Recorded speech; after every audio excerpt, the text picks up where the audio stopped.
அனைவருக்கும் வணக்கம். Welcome to first step cooking channel. இந்த மாதிரி குடமிளகா அடிப்பகுதி ஃப்ளாட்டாக இருக்கிற மாதிரி வாங்கிக்கோங்க. தரையில் வச்சா நிற்கிற மாதிரி இருக்கணும். அந்த மாதிரி ஒரு 4 குடமிளகா வாங்கிக்கோங்க. இது மாதிரி நம்ம இட்லி ஃபாட்டில் வச்சு நம்ம ஸ்டீம் தான் பண்ண போகிறோங்க. இது ஸ்நாக்ஸ் ரெசிப்பியாகவும் சாப்பிட்லாம், இல்லைனா நம்ம பிரேக்ஃபாஸ்ட்டாக எடுத்துக்கலாம். அவ்வளோ ஃபில்லிங்காக இருக்குங்க, சூப்பராக இருக்குங்க. வாங்க வீடியோக்குள்ளே போகலாம். ஒரு பவுல் எடுத்துக்கோங்க. அதில் எக்கு ஒரு 4 எக்கு எடுத்துக்கோங்க. 4 எக்கு நம்ம சேர்த்துக்கலாங்க உடச்சி. பிறகு ஒரு பெரிய வெங்காயம் கட் பண்ணி அதையும் சேர்த்துக்கிறேங்க. ஒரு கேரட், மீடியம் சைஸ் கேரட் சேர்த்துக்கோங்க. 4 பச்சை மிளகாய் சேர்த்துக்கோங்க கட் பண்ணது. கொஞ்சம் கொத்தமல்லியை சேர்த்துக்கோங்க. ஒரு ஸ்பூன் மிளகாத்தூள் சேர்த்துக்கோங்க. அரை ஸ்பூன் மிளகுத்தூள் சேர்த்துக்கோங்க. 1/4 டேபிள் ஸ்பூன் மஞ்சத்தூள் சேர்த்துக்கோங்க. கொஞ்சம் உப்பு தேவையான அளவு, அந்த முட்டைக்கும் வெங்காயத்துக்கு தேவையான அளவு சேர்த்துக்கோங்க. நல்லா மிக்ஸ் பண்ணிக்கோங்க. இப்போ 1 டேபிள் ஸ்பூன் ஆயில் சேர்த்துக்கலாம்.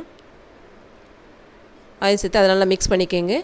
இப்போ குடமிளகா கழுவி எடுத்துக்கலாங்க. கழுவி எடுத்த பிறகு அந்த எட்ஜஸ் இந்த மாதிரி கட் பண்ணிக்கோங்க.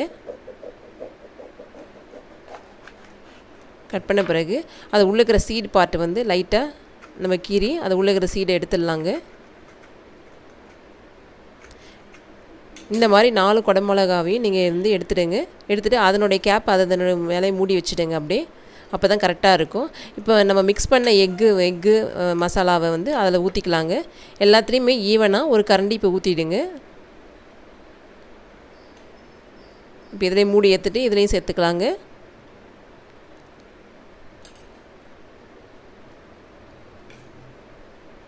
மூணாவதுலேயும் சேர்த்துடலாங்க. இப்போ இதில் மூடி ஏற்றுட்டு ஈவனாக எல்லாத்துலேயும் ஒரு கரண்டி நீங்கள் சேர்த்துடுங்க. இப்போ ரிமைனிங் இருக்கிற எக் மசாலாவையும் நம்ம எல்லாத்துலேயும் ஃபில் பண்ணிடலாங்க.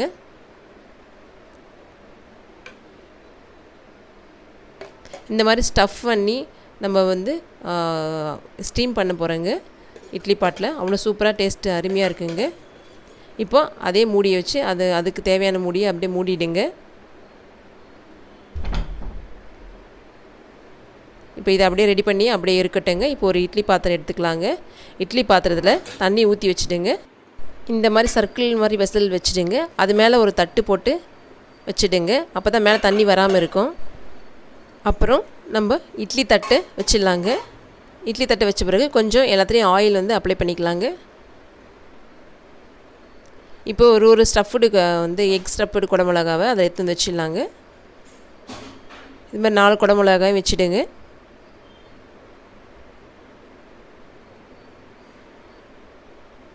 இப்போ அது மேலேயே கொஞ்சம் நாம் ஆயில் அப்ளை பண்ணிக்கலாங்க.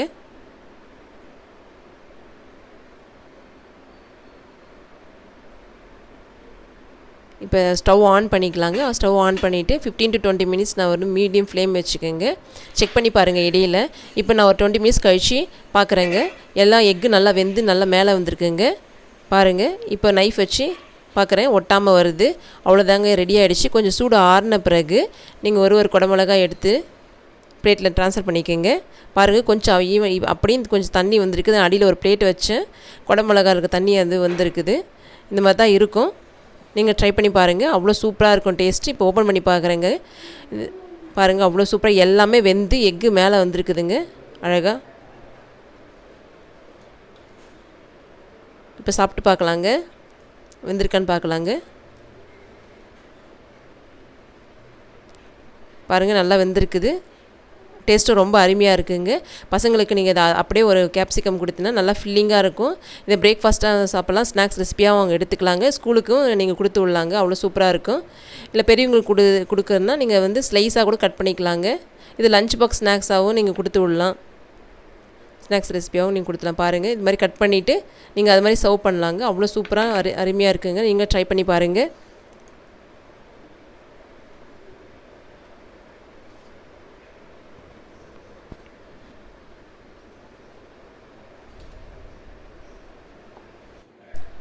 அப்படியே இந்த மாதிரி கட் பண்ணி வச்சுட்டு சுட சுட சர்வ் பண்ணுங்கள். பசங்க கொஞ்சம் கூட மிச்சம் வைக்க மாட்டாங்க, எல்லாமே சாப்பிட்டுடுவாங்க. நீங்களும் வீட்டில் இந்த ரெசிபி ட்ரை பண்ணி பாருங்கள். உங்களுக்கு இந்த வீடியோ பிடிச்சிருந்தால் நீங்கள் லைக் பண்ணுங்கள், ஷேர் பண்ணுங்கள், சப்ஸ்கிரைப் பண்ணுங்கள். உங்கள் கமெண்ட்ஸையும் மறக்காமல் சொல்லுங்கள். தேங்க்யூ ஃபார் வாட்சிங் திஸ் வீடியோ. Bye by.